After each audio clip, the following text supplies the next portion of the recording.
नमस्कार दोस्तों, मैं हूं दीपक बर्थे और आप देख रहे हैं प्रदेश की आवाज। तो आइए बात करते हैं आज की कुछ खास खबरों की। हजारों की संख्या में किसान तहसील कार्यालय पहुंचे। मुल्ताई के पूर्व विधायक चंद्रशेखर देशमुख और वर्तमान विधायक सुखदेव पांसे के खिलाफ किसानों ने की आक्रोश रैली। चुनाव का बहिष्कार करने की दी चेतावनी। 35 गांव के किसान नहर के पानी से वंचित है। किसान आंदोलन में पूर्व विधायक चंद्रशेखर देशमुख और वर्तमान विधायक सुखदेव पांसे से नाराजगी जाहिर कर रहे किसानों ने विरोध जताया है। नहर लाव संघर्ष समिति ने मंगलवार 1 अगस्त को आष्टा से मुल्ताई तक 34 गांव के किसानों ने हजारों की संख्या में लोगों ने वाहन रैली और पैदल रैली निकालकर जताया विरोध और की नारेबाजी। मुल्ताई नगर में ताप्ती मंदिर परिसर पहुंचे और फिर ताप्ती मंदिर पर शासन प्रशासन को सद्बुद्धि की कामना के लिए मां ताप्ती की आरती की गई, जिसके बाद नगर के मुख्य मार्गों से 35 गांव के आए किसान ने अपनी मांग को लेकर उग्र आंदोलन का आह्वान किया और चंद्रशेखर देशमुख ने किसानों के साथ छल किया है, उसके विरोध में नारेबाजी की।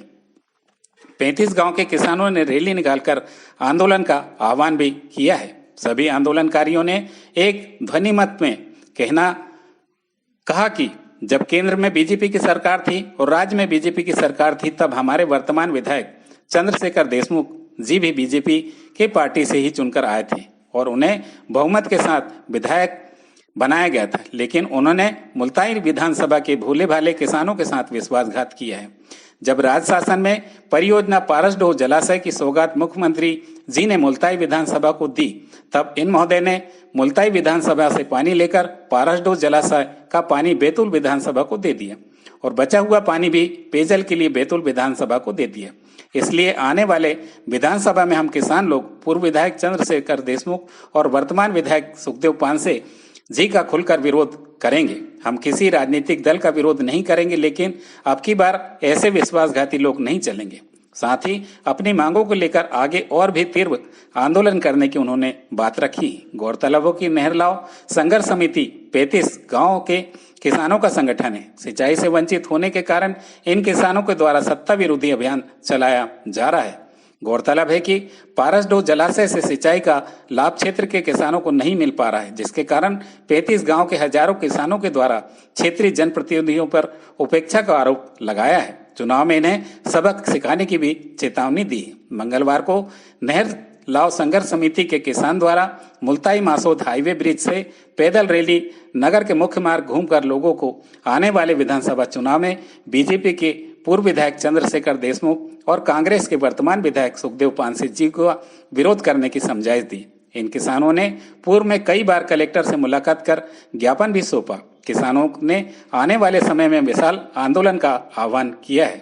प्रदेश की आवाज के लिए मुल्ताई से जितेंद्र काबसे की रिपोर्ट। पूछा जिम्मेदार किसको मानते हो? एक सरकार में रहे, उनकी सरकार चली गई, अब दूसरे की सरकार है, दूसरे पद पे नहीं है। हम उसमें किसी को दोषारोपण नहीं करना चाहते, हम समस्या का समाधान चाहते हैं और किसान अपने संघर्ष से ये समस्या का समाधान कराने की ताकत रखता है। पहले भी यहाँ के किसानों ने अपना समाधान करवाया है। उम्मीद है कि 16 तारीख को इरिगेशन ऑफिस में बहुत कम से कम 2000 किसान वहाँ पहुँचेगा और अपनी मांगे मनवा के ही घर जाएगा। ये हमारा संघर्ष चलते रहेगा जब तक नहरों का पानी किसानों के खेत में नहीं पहुंचता और जब तक 3 फसलें नहीं मिल जाती तब तक किसान नहीं हटेगा। अगर किसानों की समस्या पूरी नहीं होती है तो जन आंदोलन मंच किसानों के लिए क्या करेगा? जन आंदोलन मंच तो समस्याओं के समाधान के लिए हमेशा समर्थन करता है। हम भी इनका समर्थन करते ही हैं, उसी उद्देश्य से आए भी हैं कि उनकी समस्या का समाधान हो जाए। भूतपूर्व सैनिक हूँ, ग्राम सिड्डी से आया हूँ, प्रभात पट्टन से।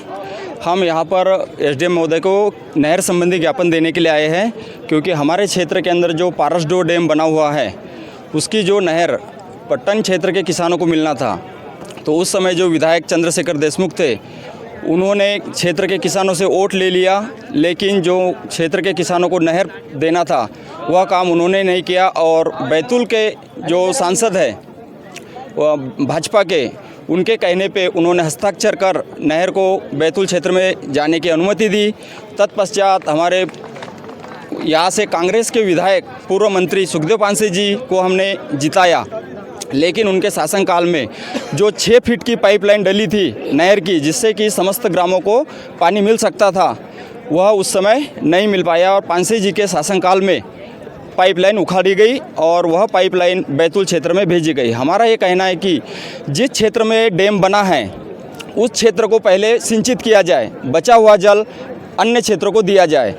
यह हमारी मांग है कि हम आने वाले चुनाव में बीजेपी और पांसे जी का जमकर विरोध करेंगे और ज़रूरत पड़ी तो चुनाव का बहिष्कार भी करेंगे। तो ये जो बैतूल जो नहर गई है, इसका आप लोग जिम्मेदार किसको मानते हैं? इसका जिम्मेदार हम शासन को भी मानते हैं। इसमें भाजपा के पूर्व विधायक चंद्रशेखर देशमुख और पूर्व मंत्री सुखदेव पांसे जी और जो वर्तमान में विधायक भी है कांग्रेस से, इनको अधिक जिम्मेदार मानते हैं, क्योंकि इन्होंने जनता से वोट लिया लेकिन काम नहीं किया, ये मौन बैठे रहे। और अभी चुनाव आया है तो पांसे जी ने भी एक लेटर जारी किया है जिसके ऊपर कि ये बोला है कि इन किसानों को नहर दी जाए। अगर चुनाव आएगा पास में तो उनने लेटर जारी किया, 4 साल से कुछ नहीं करे। 5.25 साल हो गया, अभी तक सोते रहे सभी लोग। और अभी चुनाव नज़दीक देख के देखा कि पट्टन क्षेत्र के किसान है ये सब एकजुट होते हैं, इसलिए उन्होंने अभी राजनीतिक चाल चलते हुए लेटर जारी करना शुरू किया कि मैं ऊपर लिख रहा हूँ मंत्रालय को, हो जाएगा इसलिए वोट बैंक कम हो जाएगा इसलिए, क्योंकि हमारा क्षेत्र क्या है कि भावनाओं में बहने वाला क्षेत्र है, इस कारण से ये अभी गेम खेल रहे हैं। आपका विधायक सुखदेव पांसे, आप अभी तक के इतने महीनों से गांव-गांव में मीटिंग कर रहे हैं, क्या आपसे अभी तक मिलने आए, कोई रूबरू हुआ, कोई चर्चा की? आप हमारे से अभी तक न भाजपा का कोई नेता मिलने के लिए आया, न ही कांग्रेस का कोई विधायक मिलने के लिए आया है, न ही इनका कोई जनप्रतिनिधि हमसे मिलने के लिए आया है कि हम भाई किसानों के साथ खड़े हैं। वोट मांगते समय सब वादे करते हैं और जैसे जीत जाते हैं घर जाके बैठ जाते हैं और अपनी रोटियां सेकते हैं। तो क्या कहोगे ऐसे जनप्रतिनिधि, ऐसे नेता, ऐसे विधायक, सांसद को आप क्या कहना चाहोगे? ऐसे जनप्रतिनिधियों को बदलना बहुत ज़रूरी है। ये वक्त की भी मांग है कि बदलाव बहुत ज़रूरी है। जब तक बदलाव नहीं होगा तब तक क्षेत्र में सुधार नहीं हो सकता है। यही मेरी मांग है कि इन दोनों को बदला जाए और नया चेहरा सामने लाया जाए।